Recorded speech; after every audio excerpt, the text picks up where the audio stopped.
নমস্কাৰ, মই দিলহৰ আপোনালোকক আজি ভিডিঅ'লৈ বা কোনো ধৰণৰ ব্লগ তেনেকুৱা কথা নাই। আজি এটা সজাগতামূলক কথা ক'বলৈ ওলাইছোঁ। যোৱাকালি সন্ধিয়া আপোনাৰ মোৰ ভাইটিয়ে নগাঁৱত এটা ব্যক্তিগত কাম কৰে। অহাত অলপ পলম হয়, অলপ সন্ধিয়া হয়।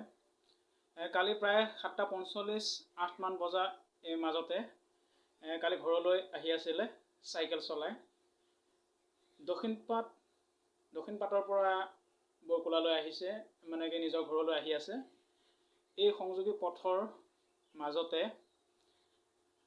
দুজন বাইক আৰোহী, দুজন মানে চোৰ বুলি ক'ব লাগিব। এই চোৰ দুটাই ভাইটিৰ মোবাইলটো থাপ মাৰি কাঢ়ি লৈ গৈছে।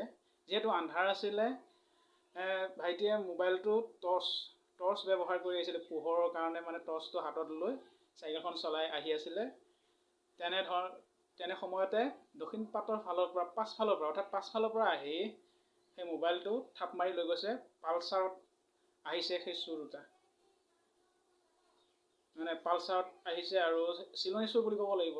এই চিলনী চোৰৰ মানে প্ৰভাৱ পৰিছে আমাৰ এই অঞ্চলত। আগতে তেনেকৈ শুনা নাছিলোঁ, কিন্তু মই কালি শুনিলোঁ ভাইটিৰ মোবাইলটো লৈ গৈছে, থাপ মাৰি লৈ গৈছে। গতিকে ৰাইজ আপোনালোক সাৱধান হ'ব। দক্ষিণপাট বৰকলা সংযোগী সেই যিখিনি জেগা আমাৰ বেছি মানে জনবসতি নাই, কম জনবসতি, তাকে ভাবিছোঁ যে আমাৰ অঞ্চলতো চিলনী চোৰৰ প্ৰভাৱ পৰিছে।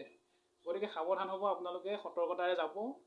আৰু পৰাপক্ষত সন্ধিয়া টাইমত অলপ লগ হৈ বা 2-4জন এনেকৈ মানুহ লগ হৈ পেলাইহে যাতে আহে, নহ'লে আপোনালোকৰ বস্তু তেনেকৈ চিলনী চোৰে থপিয়াই লৈ যাব পাৰে।